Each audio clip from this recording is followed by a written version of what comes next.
Boy, you know, the internet really is a wonderful place. It brought us Gootee, it brought us the alt-right, it brought us the fappening, and it brought us all together to mourn Harambe. The internet has also brought us some pretty sweet original programming. Kevin Gootee, host of Comics Watching Comics, is responsible for some of that content. He joined us for this week's episode of the Savage Sacktap, and it starts right now. You're listening to the Savage Sacktap. It's not a podcast, it's not a half-cast, it's just a quick shot to the balls to help you finish off the week. We're cutting through the bullshit, filling your Friday with rage-fueled logic, and cracking a few jokes along the way. So grab a bag of frozen peas. There's a Savage Sacktap coming your way. Smooth, lascivious, salacious, outrageous. Howdy, you fucks. Mike Montone here. It is a Savage Sacktap time. It is a Sunday morning, Conference Championship Sunday, and we're feeling fine. Got up extra early this morning so I could rub one out. My computer is located perilously close to an open window, and I wanted to get my morning strokes in before all the Guatemalan families in my neighborhood started their stroll to church. Probably not the kind of thing that they want to look in and happen upon while they're going to praise the Lord is a 32-year-old man spilling seed all over his belly button. But got that out of the way, and it's time to do some casting. I just got back from the West Coast. I was out there for Savage Crew member, Sacktap fan, Scotty Richards was getting hitched out in San Diego. And probably people have been telling me, and I've been hearing a lot about this, and they're saying it all over the place. A number of people saying one of the best, they're telling me, weddings ever. Fantastic, just a tremendous wedding weekend. Had an absolute blast. Really from the night we met up with everybody to kind of get into some pregame shenanigans at the bars down in the Gas Lamp, and then the rehearsal lunch was at Protector Brewery. If you're ever out in the San Diego area, do yourself a favor, look them up on social media, check them out. Protector Brewery, incredibly fresh beers. I think it was called the Juice IPA. I think I had. I hope I'm not butchering the name, but absolutely fucking delicious, very fresh, very tasty. Even my girlfriend, who is not really the most adventurous beer drinker, she's kind of a Blue Moon and Stella Artois type of gal. Even she was getting into the tap selection there. So they had a pretty sweet taco truck outside too. And if you're in San Diego, you can't really go wrong. Fucking microbrews and delicious tacos all over the place. Sort of the San Diego treat, as it were. And then we after partied after the rehearsal brunch at the hotel up in the penthouse that they had rented out. Absolute banger, shotgun and beers, smoking bowls, having good times. Scotty gave us some of the coolest groomsmen gifts I've ever gotten. The personalized poster that he made for us. He got us T-shirts from some of our favorite bands. I got a sweet fucking Motley Crue shirt, and if you follow the page and you listen to me, you know how much I love the Motley Crue. And he also gave us a pretty boss ass watches. So thank you very much, Scotty, for a fantastic weekend. We went bowling before the wedding. I feel like that bowling came out really weird there, but yeah, we went bowling during the day before the wedding. I used to think I used to suck at bowling, but I wrecked some fucking shop the other day. So perhaps THC infused gummies are some sort of performance enhancer that we didn't know about. But I was my shit was on. Couple bad early frames, but then I really started to fucking unleash. At least for what I'm capable of. And then. The ceremony at House of Blues, absolutely fantastic stuff. We had the Pats game on, because who fucking schedules a wedding during division during division weekend? It's one of the best weekends in all of football. You have all sorts of fucking exciting playoff action. They thought of everything, had literally everywhere you walked at the reception and prior to the ceremony had the Pats game on. So that was fucking awesome. And then it was House of Blues, so we got to go up and shotgun beers on stage and hang out in the green room. Just a tremendous wedding. So Scotty, thanks for Thanks for having us out there. Absolute fucking blast, man. And I obviously hope you enjoyed that. Had a safe and happy honeymoon as well. But good fucking times. I also got a chance to meet some of the West Coast Savages while I was out there, which was a treat for me because a lot of these guys have been following and commenting on the Facebook page for a couple years now, and it was just a good, fun opportunity to get to meet some of those shitheads and drink some brews with them. I am a huge fan of terrible fucking dad jokes. There was no shortage of those over the weekend. I do want to share one with you that I picked up out there. I can't take credit for it, but it was performed by Scotty's boy Jack on stage several times. Anyway, there's this fucking guy. He's hanging around the library, and he sees this chick. She's reading this book. Says 1,000 facts about sex, and this guy's like, well, she's reading that. She probably wants the fucking pipe, right? So he strolls up. He says, "Did you reading anything interesting there?" She says, "Yeah, just 1,000 facts about sex." He's like, "Well, did you lay a couple on me? Tell me a couple of these facts." She's like, "Well, did you know that Native American men have the widest penises in the world?" He's like, "Wow, is that so? Anything else interesting you can tell me from that book of 1,000 facts about sex?" She's like, "Well, Polish guys have the longest penises in the world." And he says, "Oh, is that so?" And she says, "That is so." And he sticks out his hand and he says, "Well, my name's Tonto Kowalski. Nice to meet you." Just a fun, shitty dad joke, but I really I enjoy shit like that. Also, Savage Crew member or follower, member. It's not a religious cult, so I don't know if member is the appropriate word. But I've been following the page. You'll see him pop up in the comments from time to time. Hudson Reynolds did a performance out there. Very, very funny guy. If you're in the San Diego area, do yourself up and look up Hudson Reynolds because he is a funny motherfucker. So if you listen to this show regularly, don't worry because he's much funnier than the garbage that I spew here. Do yourself a favor and check him out.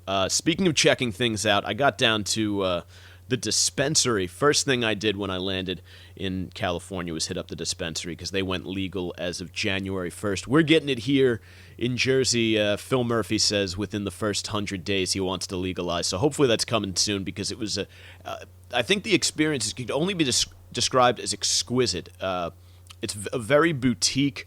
It almost feels like you're like at a high-end salon, like a Sephora type place, like a Saks Fifth Avenue, where everything was really well kept and things were nicely stored and displayed. And they bring you up to a personal bud tender who tells you all about what kind of strain you're gonna get, and you can tell them what you want it for. So I was in town for a wedding, and I was like, I need something. I can't have something that's gonna glue me to the fucking couch. I want something that's gonna make me a little more social, a little more affable, a little bit less of a prick. And they helped me right out. I got a nice preloaded vape pen and a bag of hybrid sour gummies. So absolutely awesome. Actually, I had the fucking bag from the place. I wish I could shout out the dispensary. One second.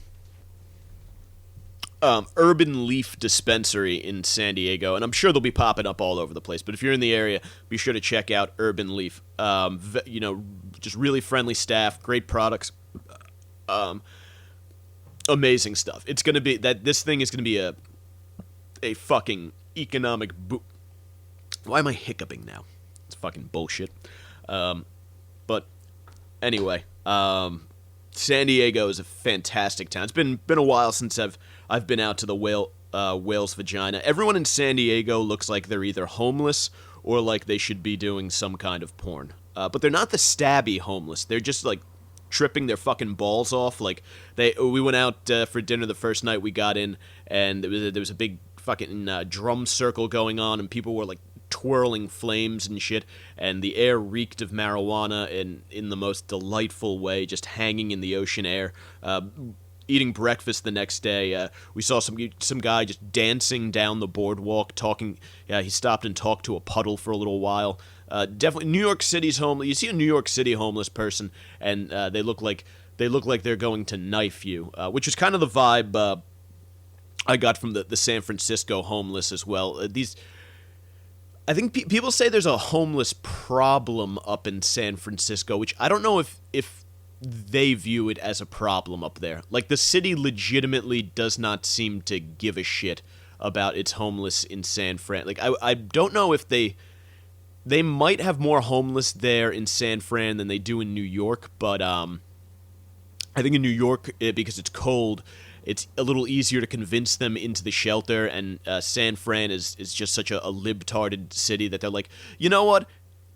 It's fine. They're not bothering anybody. They're just defecating on the sidewalk. Not much of a police presence out there either. I think I saw one San Francisco cop car the entire time I was there. Went out to breakfast with my old platoon sergeant, and he pointed it out, and it was it had a fucking rusty bar welded to the fucking side of it. So that's what's going on. That's what happens when you have a completely liberal city. So that's what we can look forward to in New York, probably after 4 more years of de Blasio.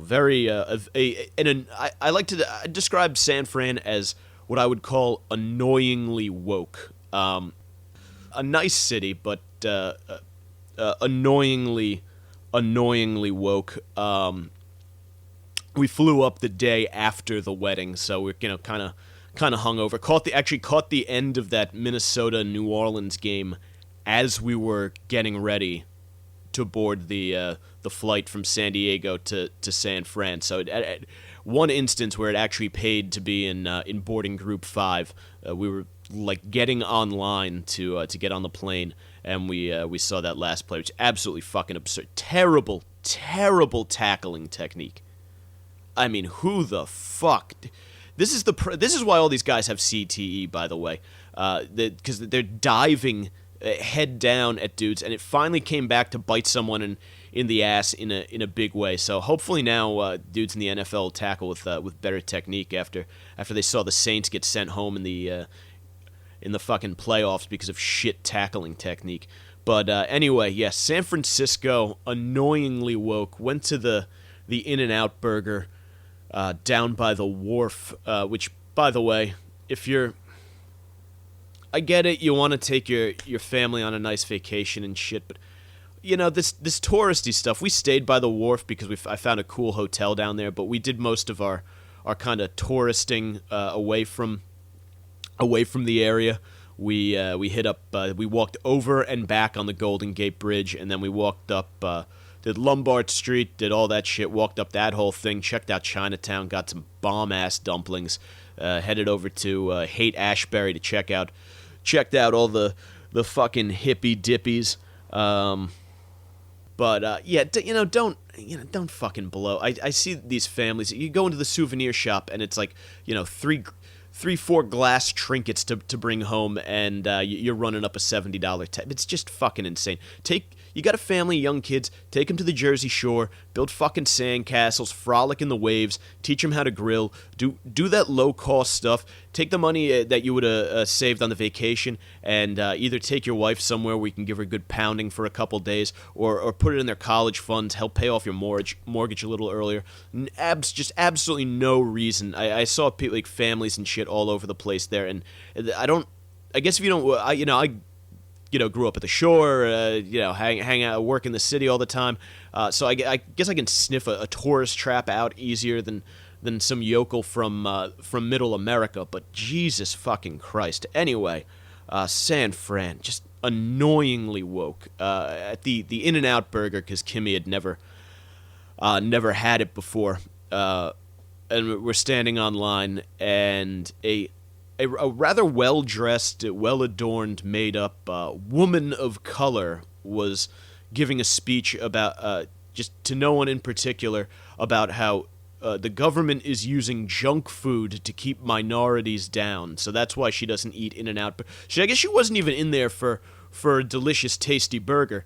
She was just in there to bitch about the man keeping her people down. And of course, there was the woke middle-aged white woman who chimed in, doing the sort of sanctimonious asshole head nod, and added that it was the CIA involved. Yeah, so not only are they responsible for disseminating crack amongst the black community, but junk food too. The CIA have a real full docket there. I don't know how they're not.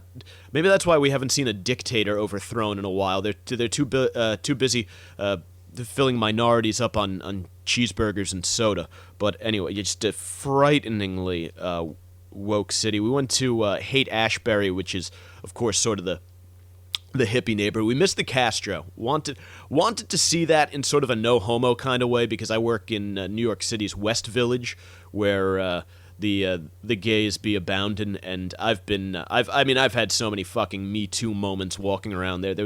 I've gotten groped by a tranny. I had some guy show me his fucking cock through a glass window.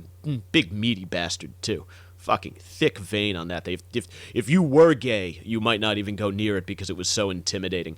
So, I kind of wanted to see what the San Fran's version of it was, but didn't have enough time on the schedule. But the wokeness continued even on the way home. I was sitting next to an Asian chick. She had the horned rimmed glasses, and I think literally the entire 5.5 hour flight she was watching some series of like Vice documentaries about police brutality or whatever. And then 2 rows ahead of me, I see this skinny, she looked like she's probably about 19 years old chick, go up to grab something out of the overhead compartment, and she had just a full bush of armpit hair sticking, literally more than like my armpits are better manicured than hers were. So I'm glad that young woman's empowered enough to never attract a man, and probably only the ugliest of lesbians. But that was San Fran. Good trip. Lot of people fighting the white patriarchy out there. But anyway, what the fuck else is new? I thrashed my fucking wrist playing football Saturday morning. Laid out for a ball that I didn't even catch, and rolled on it real weird, so it just swelled up like a motherfucker with a nice fat black and blue. Hopefully another game on Saturday, so hopefully I'll be back for that, but I don't know if I'm going to be able to lift this week. Kind of fucking pissed. It's probably also going to affect my finger banging technique on a more personal level, because there is just no dexterity going on at the joint right now at all. Loading up on ibuprofen and acetaminophen, so hopefully we can keep the swelling down and ice it up. But I don't think I'll be doing the old 2-knuckle shuffle in the near future. So it will be cunnilingus for at least the next week. But not that I'm complaining. I can't get enough of munching box. I eat rug like I'm a goddamn dirt devil. Anyway, this episode of the Savage Sacktap is brought to you by Cosby Cups. Cosby Cups pudding snacks. Put some on a spoon, put that bitch to sleep, then put it wherever you want when you've got Cosby Cups pudding snacks. And from the makers of Cosby Cups pudding snacks come Cosby Cups gelatin desserts. Jell, she can't say no when you give her Cosby Cups gelatin desserts. What other ads do we have to read here? Here we go. Black meets yellow when Le'Veon Balls fills Kim Jong-Poon's backfield. They're joined by Big Ben Roethlisberger for a pigskin pork fest of Super Bowl proportions in Gridiron Glory Holes. Available now from Chafed Shaft Productions for streaming, download, or purchase on DVD. And before we get into things, of course, the social media plug, Facebook.com/The Savage Crew is kind of where we all hang out, where all this stuff lives. At Mike Montone on Twitter, where I'd like to have a lot of fun doing some shit posting and shit talking and all sorts of shit. And on Instagram, it's at Gary_Moiler. You can check all that shit out. And the website's www.thesavagecrew.com. And I should probably update. That's been a while since I've fucking touched that thing. But, busy man. Very busy man. Anyway. Moving on. Joining as I teased earlier, joining me today on the Savage Sacktap is Kevin Gootee. We spoke for about an hour, although I did have to cut the interview down a bit in post-production. I was having one of my retard days yesterday and was stumbling over words and ideas like I had a huge cock in my mouth. So, Kevin, if you're listening to this, apologies. If we can get you on the show again, we'd be happy to have you and be a much smoother. There I fucking go again. Be a much smoother interview. But Kevin is the host of Comics Watching Comics. It's a very funny show. He's a very funny guy. Seasons 1 through 5 are actually available now on Amazon Prime. I highly recommend that you check them out. I was watching them. They're super short, super digestible, and really very, very funny. He brings a great lineup of comics on, but I'll let him tell you all about that in a few minutes. With no further ado, he claims to be married, but his taste in sports teams suggests that he likes to suck a little cock on the side. Kevin Gootee. Thank you for joining us on the Savage Sacktap. Is it, it's Gootee, right? Goatee like the beard that I won't grow. Bingo. Oh, perfect. All right, so the second O is in fact silent. All right, looking around on your Twitter page, are you a football guy? You know, I've been known to make an occasional bet, especially tomorrow with the Patriots minus 7.5 and the under 46.5. Yeah, I've been known to enjoy that game. Who's your team? I have well, this year it's not been a high standard year. I'm a New York Football Giants fan. Oh, Jesus fucking Christ! I'm a Cowboys fan, so well. Gross. Yeah, that's what my father says too. He's a Giants. It's actually his fault that I'm a Cowboys fan. I was a very tiny kid when I was growing up. Weren't we all tiny kids growing up? I was tiny as fuck, like abnormally tiny. And my mother didn't want me playing football at all. It was the early 90s. The Cowboys were wrecking shop. So my father kind of strayed from introducing me to the sport. So I learned about it from the other kids on my Pee-wee team. My parents tried to trick me into playing soccer as a second grader. And between Dallas and playing soccer, you're the best well-kept closeted homosexual I've met all week. That's actually exactly what my father says to me on a near daily basis. So his fucking punishment for that is having a son who's a Cowboys fan. This year was a fucking train wreck for both teams. So I'm assuming you either love the Pats because they've handed you 2 Super Bowls or just absolutely despise them. I fucking hate them because I'm a Yankees, Giants, and Rangers fan, right down party line. Oh, man. Oh, you're a fucking Yankees fan, too? Oh, and you're, what are you, AAA Queens? I am AAA Queens indeed. Oh, the JV squad, how cute. One of these years you guys will get above 500. It'll be fun. Someday. Actually, you know what? AAA is actually nicer. We usually refer to ourselves as AA, so I'll take AAA for now. So who you got this weekend? I got the Pats in the under, big. I don't care about Brady's hand. He's going to make it happen. And I've got stats. Here's a fun one for you. I heard on my favorite gambling podcast. After a team puts up 40-plus points in the playoffs, the following week, 5-25-1 against the spread. The following week being that's Jacksonville. I don't think they have a fucking prayer. Then again, I lost to Pittsburgh last week, but whoops. I just think the Patriots. It's like, nope, they're not going to lose this one. I have more in the under because there's just no way that this team is going to. Even with a little banged up Brady, the Pats defense is even actually some statistics. Pats have more sacks on defense than the Jags do. Everyone calls them Saxonville, but the Pats have more. I'm looking at my stuff right now, and I actually writing my handicap now. I like the Pats, like the under, and I fucking hate the Philadelphia Eagles. I'm waiting for that number to get below 3, then I'm going to pounce on the Vikings. I may take the under at 38. That is a very low number. I'm going to go for first half under if I can get it. Those have been great for me. I've taken those, the week before. No, I did. I had Atlanta the first week. Last week, first half under, and then I had the week before that, I had Jacksonville first half under. And those came sailing home. God, so you really do like to do a little gambling. Yeah, I mean, this is all, and I'll just put a little bow on this story. I go to Vegas every year, week 1 in the NFL with my buddies. So That is a fantastic way to kick off the season. Doing any better than that? Nope. So you don't think Tom Coughlin magic in Jacksonville not third time's a charm? No, because he doesn't have Eli Manning and Blake Bortles is waiting to go Blake Bortles. Are you of the Eli Manning is an elite quarterback club? Are you one of those guys? He is not. Oh, he's so close. Look, let's break it down. I watch every minute of every Giant game. Half of these fucking picks, with the exception of one game a year, is a meltdown game, and I'm able to pick that meltdown game on every calendar year. I've been like clockwork, except this year I didn't get it. Here's a helpful hint: if they play the Vikings, that's the meltdown game. But he is as damn. Look, this year, not his fault one bit. No offensive line, no running game. Yeah, he got no protection, none whatsoever. I'm going to say this. I'm not saying he's elite, but I'm going to tell you this. I'd rather have Eli Manning on week 17.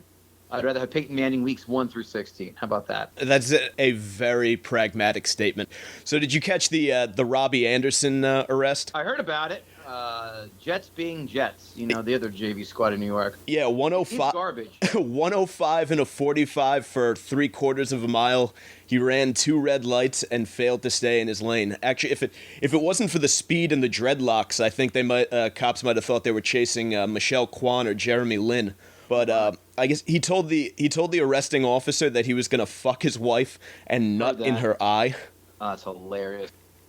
Yeah, he's the same guy talking shit like, hey, when he caught a touchdown, and he's like, oh, vote for you for the Pro Bowl. But like, I'm sure people are going to want to vote for you for the Pro Bowl. And yeah, he's garbage. I do kind of miss when the NFL was like the Wild West, the Michael Irvin cocaine and hooker days.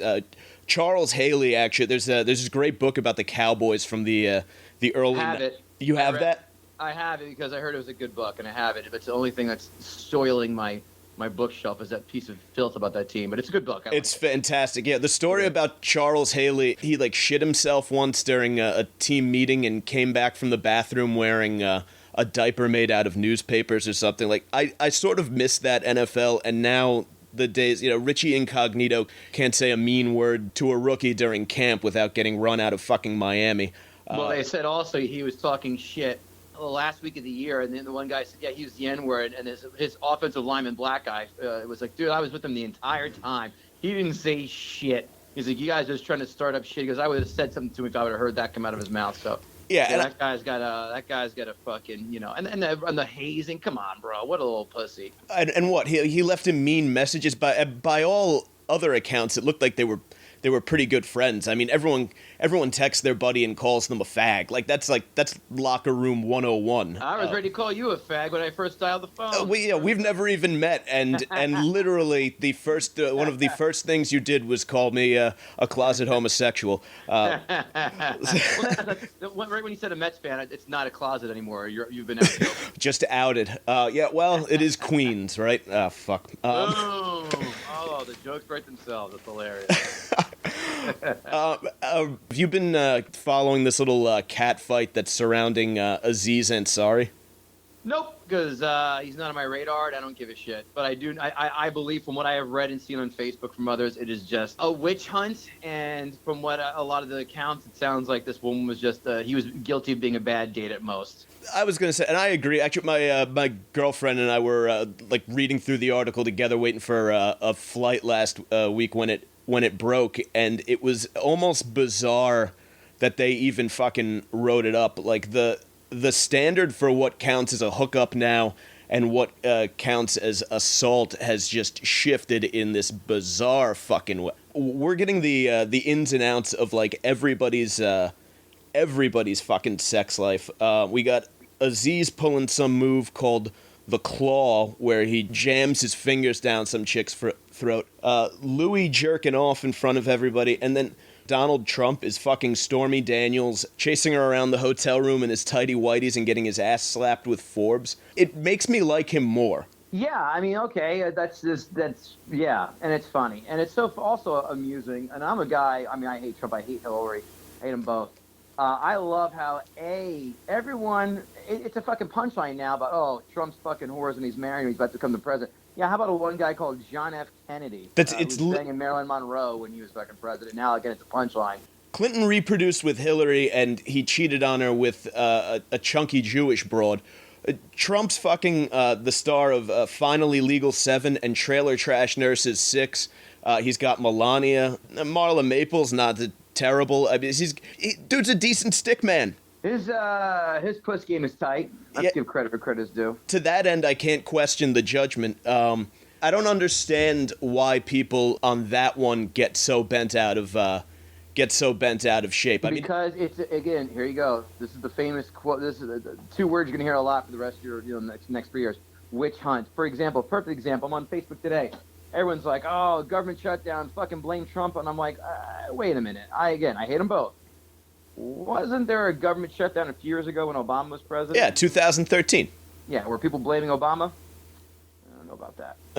Probably from it just flip flops. Whoever's in fucking power gets shit on by the other side. And today's the fucking cat hat march too, which to me seems again like an odd choice. Like, oh, we want you to take us seriously, and we're going to achieve that end by taking to the streets dressed as vaginas and kittens and yeah, because that gets stuff done, right? Yeah, that's really like if you thought the Tea Party was absurd, wait till you see the fucking Pussy Party. Yeah, it's all this is absurd. It's just fucking silly to a degree. Like, it's not gonna marching is gonna do anything like that for you with the hats and shit. No. Yeah, I was in the Marine Corps after college, and I went to a northeastern liberal arts college. So my news. Oh my God! I can only imagine the culture shock you faced. My news feed during the 2016 election was an absolute fucking nightmare. I didn't realize how many people I knew were slightly racist, and I didn't realize how many guys I knew were complete fucking pussies. Like, it's like no one's down the middle and just normal. Right here. I'm right here. Actually, I'm middle, but I say slightly right, like, because I'm more financially... So you're what are you, like a libertarian, independent libertarian? You know, I'm starting to really think about that and lean that way. Yeah, I would start saying that. I would be, yeah. Those guys make a shitload of sense. You just said the word before, being pragmatic. That's exactly what it is. Some things on one side, I like some things on the other side, but I'm not going to align myself completely because there are so many just people who drink the Kool-Aid on each side. It's just fucking stupid, you know? You don't go to a salad bar and eat just lettuce, or you don't eat just green pepper or just dressing. Well, that's Adam Carolla talks about that all the time during the show. Another fan of him, huh? Well, all right. Now you're getting less homosexual. This is good.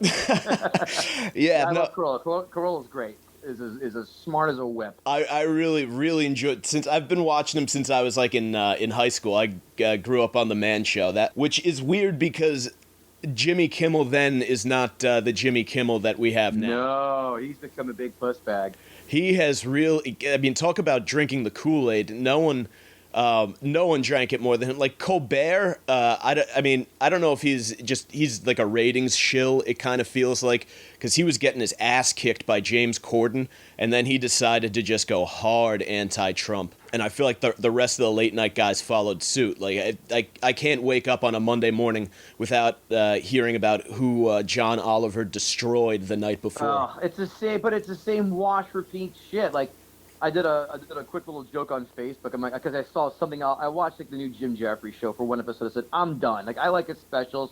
I like the show on FX, but it's kind of like, all right. So I made like a joke, like a sketch, like where it's like, okay, the scene is in Comedy Central's offices, and there's a VP sitting there, and his assistant comes in, and is like, sir, we got another pitch for a Trump show, and it's just like, okay, great. And the one guy goes, and the assistant goes, well, sir, that makes our fifth Trump bashing show on the schedule this month. He's like, you instant little shit! Don't you know that's where we make our money? Or something like that. You're fired. It's the same shit. Like, oh God, like yeah, he's a moron. We all know that. But it's just like, again, it's just it's just that nagging ex-girlfriends. Like, remember this and this and this and this and this and this. Like, shut the fuck up. I get it. That's why a lot of people fucking I think straight and went to the other side. Like, nah, you know what?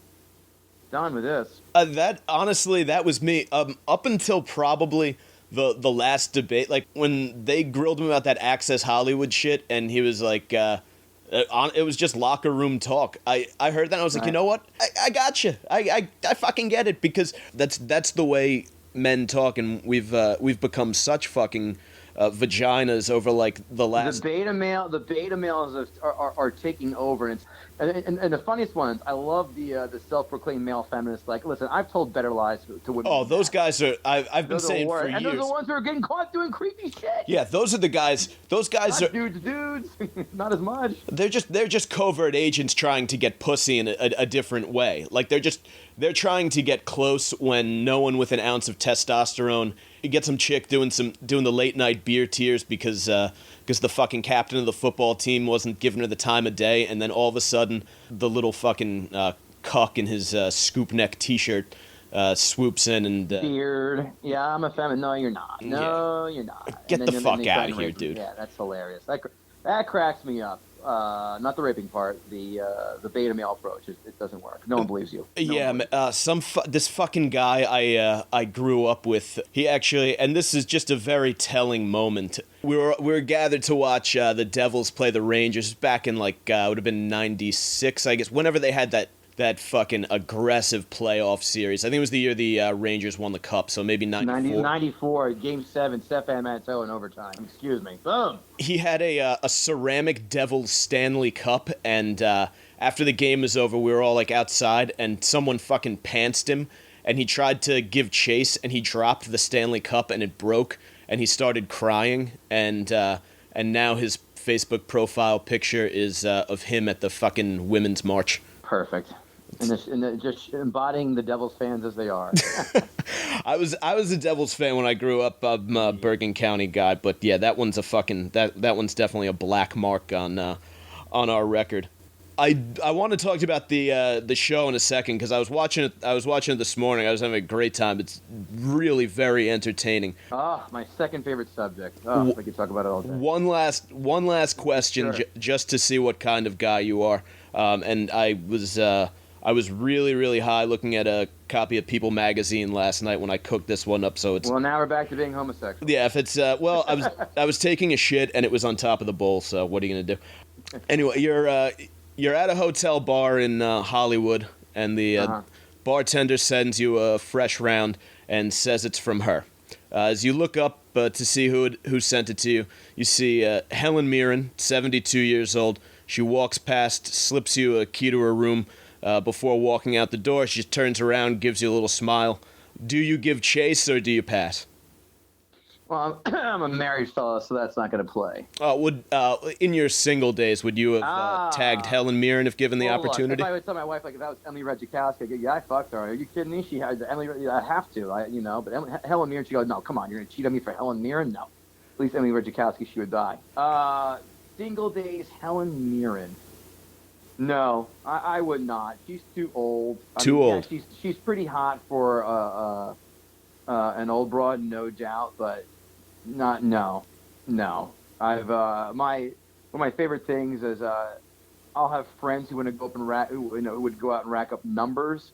I would always be like, I don't mind going home. I'm not going to lower myself and bang ending less than a 7. That's just me. So. Oh, really? Okay. So I have a high batting average like that, but my fucking, they'll go out and fuck like 3 5s and brag about it. I'm like, that's cool. I can go out and get 2 8s tomorrow if I want to, as a single guy. But it's just, I mean, look, she's attractive. I can see why. I wouldn't shit on people who would do that. Not me though. Not me. It's just like, she's too old. Valid. Way too old. I'd probably do it. I'm probably more like. I get it. I totally get why. It's just not me. Yeah, there's an allure that like there aren't meant like Sophia Loren might be the only other one that I can really think of that's up there in age who could still get it. But I saw the picture and I was like, no shit. And I think it was like a picture of her like hanging on Leo or somebody. I was like, I wonder if he did because that. Oh come on, no way. You don't think Leo flips through the fucking Ford modeling catalog every day? Closes his eyes, flips through the book, and just drops his finger, and then that's just coming over that night. Leonardo DiCaprio is blowing out 10s like I fucking, piss. All right, yeah.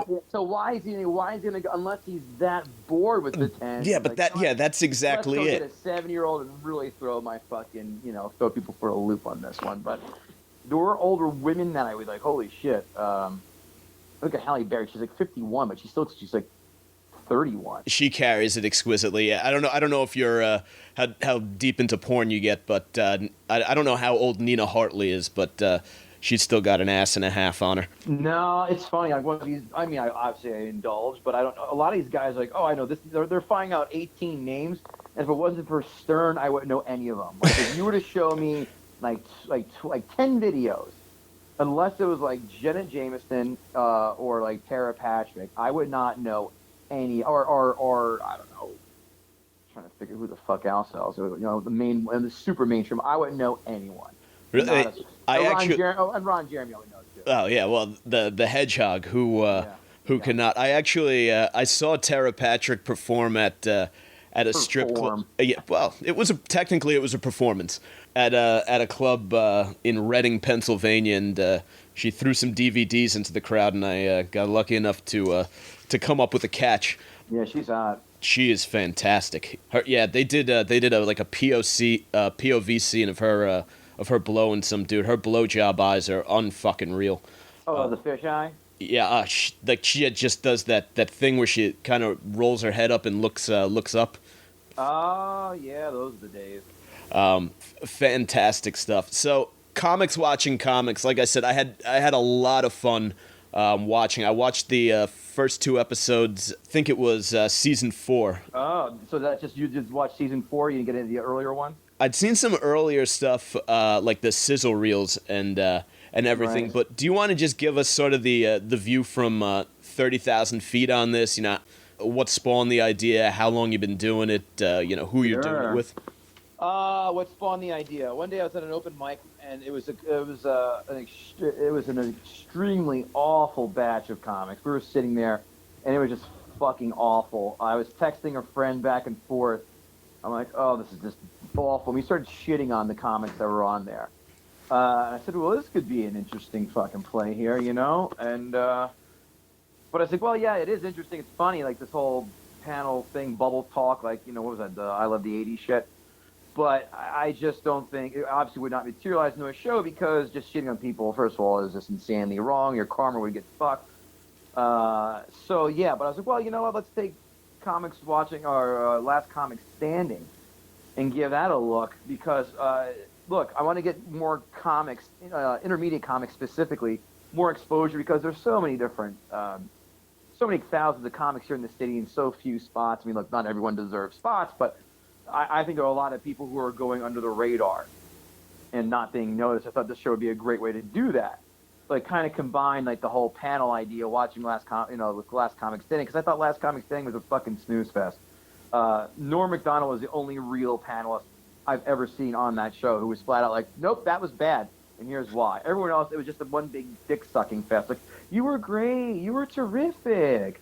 And I was like, no, that was shit. Like, no one had the balls to say that. That is that's the softening of society that we just touched on earlier. Yeah, it was the first time I've heard the word fanook used outside of Sunday dinner with my father and uncle. So I really, really appreciated that. And Sean Lynch told a story about sucking dick while reading the New Yorker, which I thought was also worth the price of admission. Isn't he a fucking gem? Love him. Love talking to him. And yeah, we're gonna have him back on as a panelist.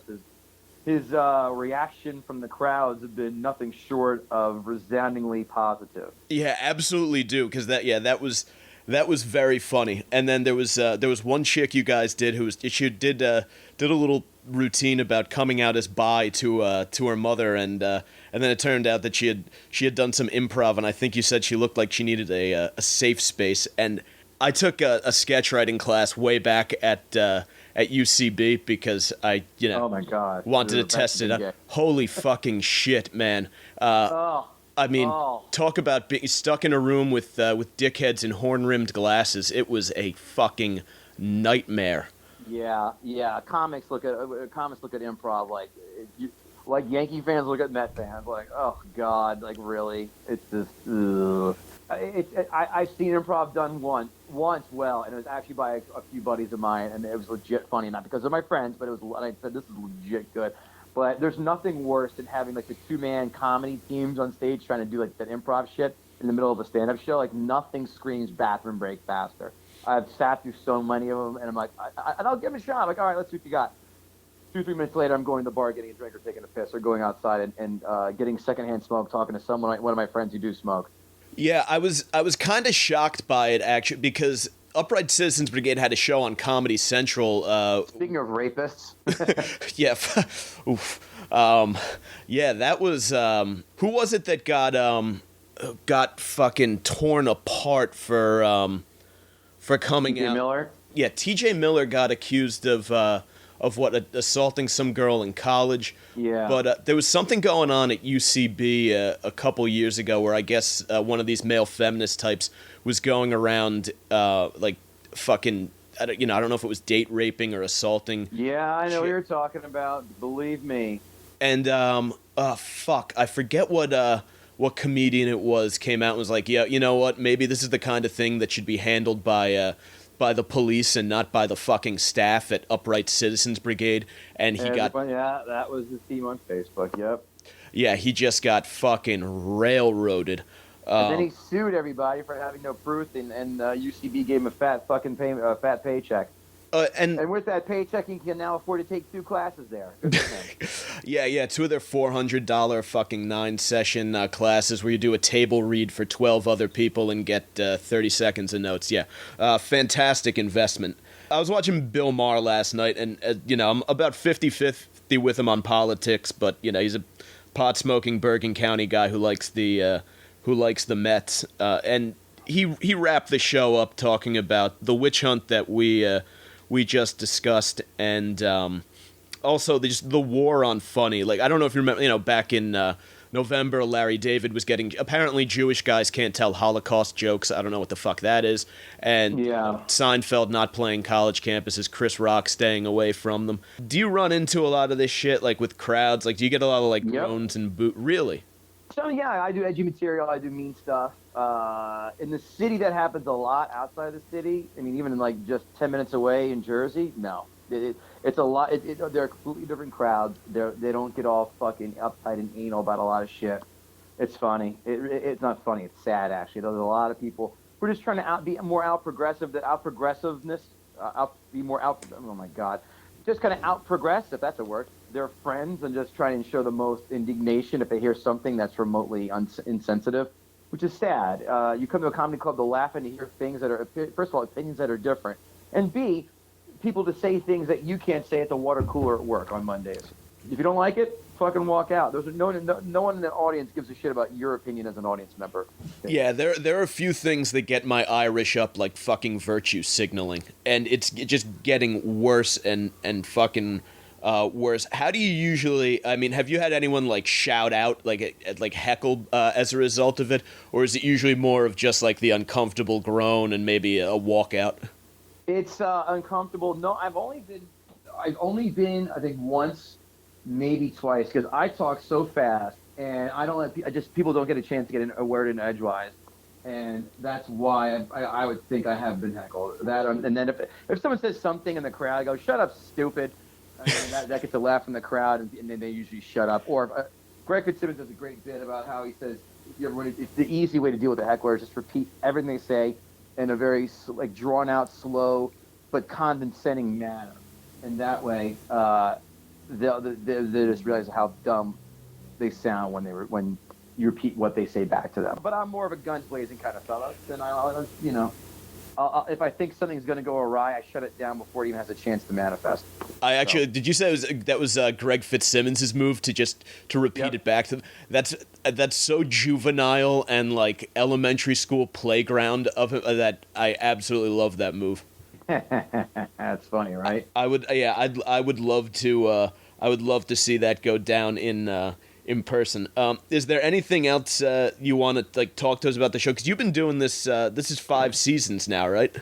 Actually, I've got 6. 6 is going to come out soon. 5 should be out any day. But Amazon's been very tough because of the new. Well, it's the same qualifications for our thumbnails for the pictures, but we're moving to a different model for seasons 5 and onward. We're going to an iTunes move in the sense that it's going to cost. $2 an episode, I think, and $15 for this season.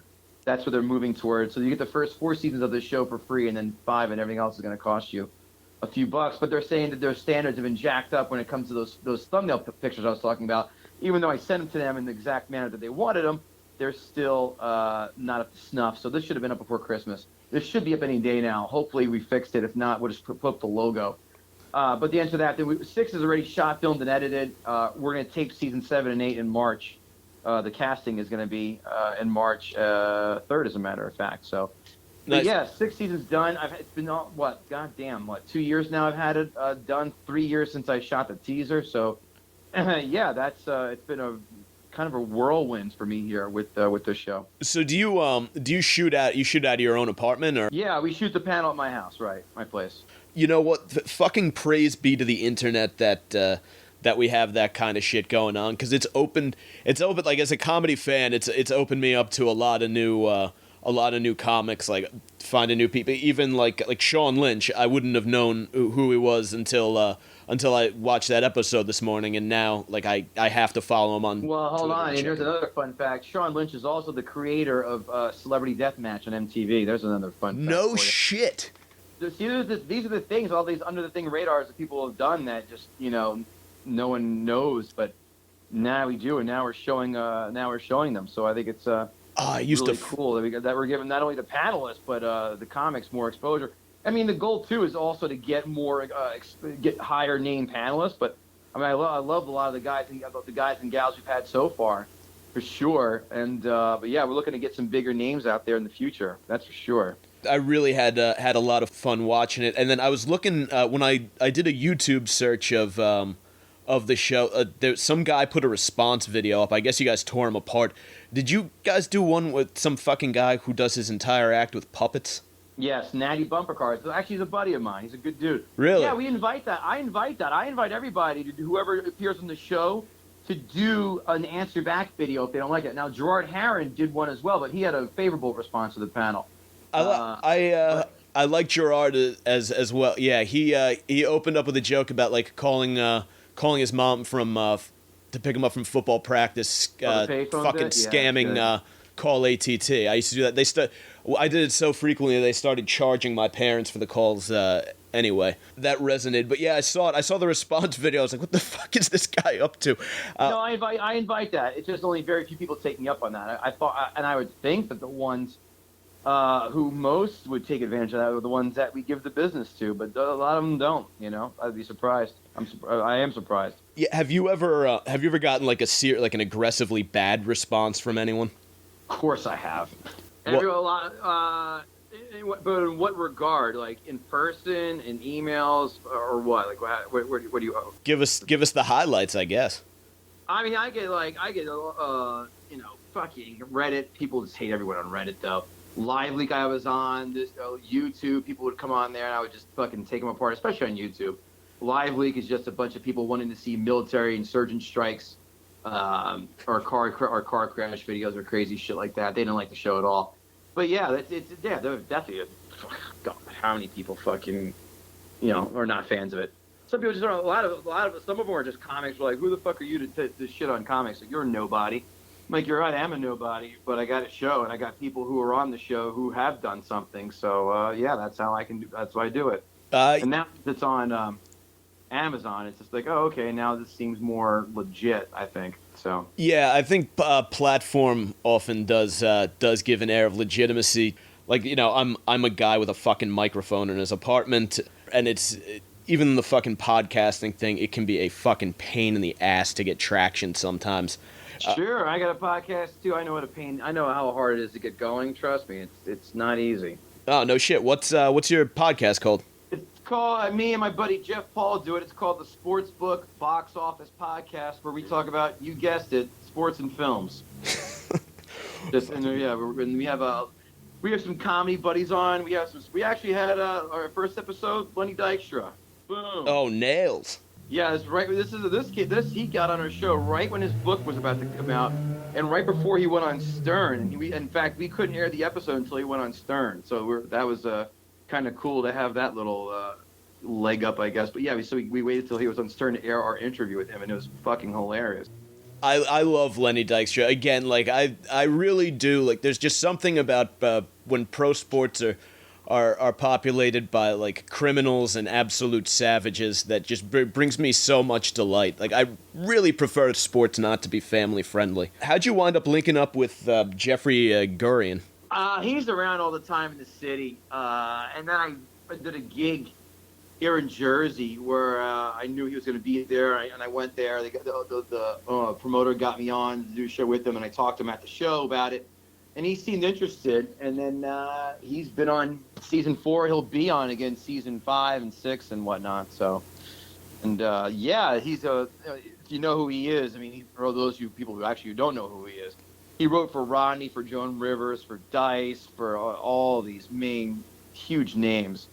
But yeah, no, he gives a little bit of more legitimacy. And we're actually talking to a comic right now, real big name, can't say who yet, but I'm very excited because we're getting far in talks with him. And he's seen the show, he wants to be a part of it. We're just trying to figure out, get the logistics nailed down, but I'm looking forward to that as well. So a lot of cool things going on with the show, I think. So, yeah, you're in a great place to be doing it because there's a lot of good shit going on in it seems like New York and then the West Coast, like Southern California, even up through San Fran, like the Bay Area.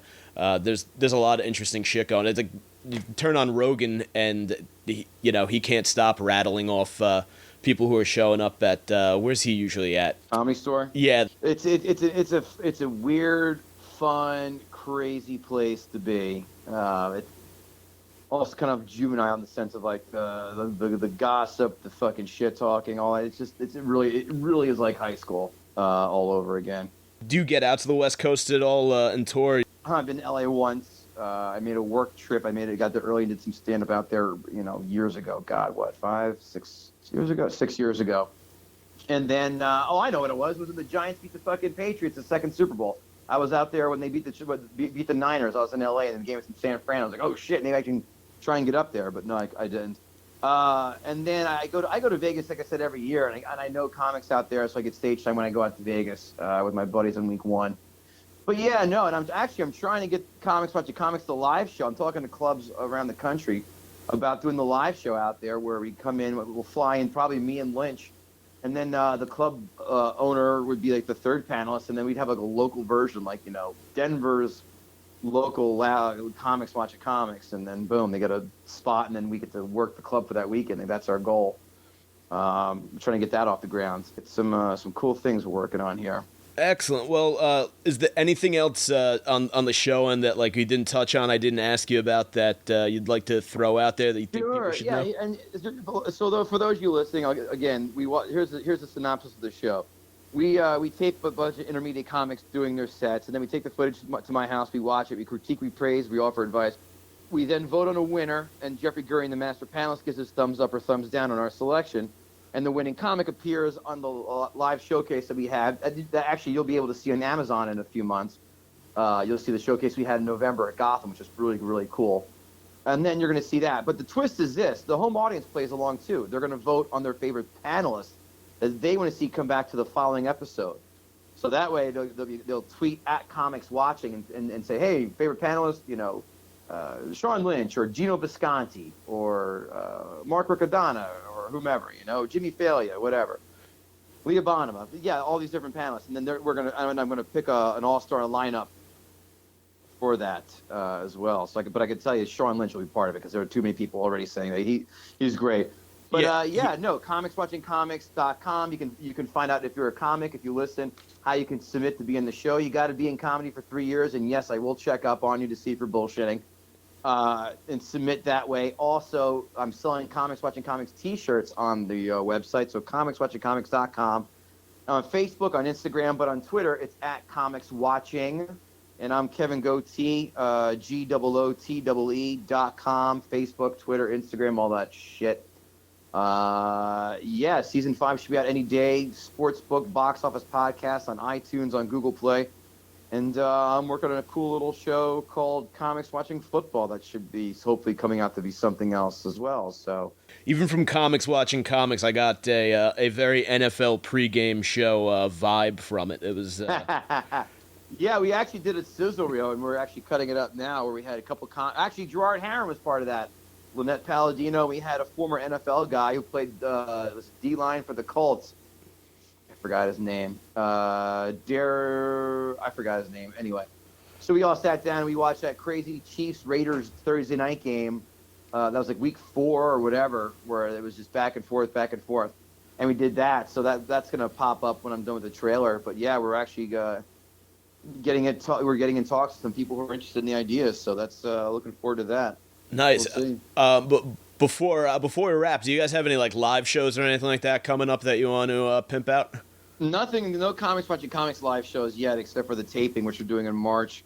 But I'll be tonight. I don't know how this is going to air, but yeah, I'll be at the Stress Factory on Tuesday night. Thursday night, I'll be at Gerard Harron's show in Jersey City, and then next Saturday, I'll be back in the city at the Pit at 9 o'clock. But yeah, KevinGootee.com. Probably should update my calendar with all this lovely information. I got a few spots in Jersey. I'm doing the Comedy Cove at the end of March, and at the beginning of March, I'm doing Molly Malone's, which is in Clark. So I'll be around, and I'll be in Grand Cayman in the middle of February. So I'll be a little bit busy. Nice. Where do you get into stand up in Jersey City? Just out of curiosity, because I you know what? It's the second time Gerard's doing this show. I don't even know where it is. I think he tagged them on Facebook. Find me on Facebook, you'll see. But yeah, it's a spot. I think it's called the Jersey City Underground. For some reason, that stands out. But yeah, I'll be there next Thursday with Aaron, and I think Stephen Buda's as part of that show as well. Nice. I'm gonna have to dig deeper into that because I live in town. I'd love to find a fucking comedy club in JC to check out. Yeah, I mean next Thursday we'll be there, so you can come see how the fudge is packed, as Corolla says. Oh, fantastic! Well, that's definitely something I'd like to see. Well, listen, thanks for coming on. I'll fire you a link to this as soon as it's all ready to go. Yeah, tag me on Twitter, Instagram, Facebook, all that shit. I'll gladly share, reshare, retweet, all that shit. Fantastic, man. I really enjoyed the show. I'm going to definitely keep watching because it's very funny, very digestible, and I really, really liked watching that shit. I appreciate that, man. Thanks. I think it's a great product, a great show, and hopefully we can get on a network or a cable channel. I mean, that really is the end-all, be-all goals to get it on there. So if anyone's listening who can give me a hand, I'm all ears. Sincerely hope it happens because it's something that more people should be getting a chance to see and laugh at. But really appreciate you coming on today. Thanks again for having me, sir. I really appreciate the opportunity. Fantastic. And, fuck the Yankees, fuck the Giants, and don't be mad that our owner actually gives a shit and wants to win as opposed to your guys who wants to charge you Disney World prices for the county fair. I could fire back, but so much of it's true that I just can't. You can because it's all facts. It's fucking accurate, man. All right, have a good one, dude. Take care. Later. Fuck it. You hate to hear anyone shit talk the Mets, but the Will puns are in fact absolute garbage, so let's run them right the fuck out of Queens. Hope you enjoyed that. Facebook.com/The Savage Crew, at Mike Montone on Twitter, at Gary_Moiler on Instagram, and we'll catch you next time. Thanks. Bye.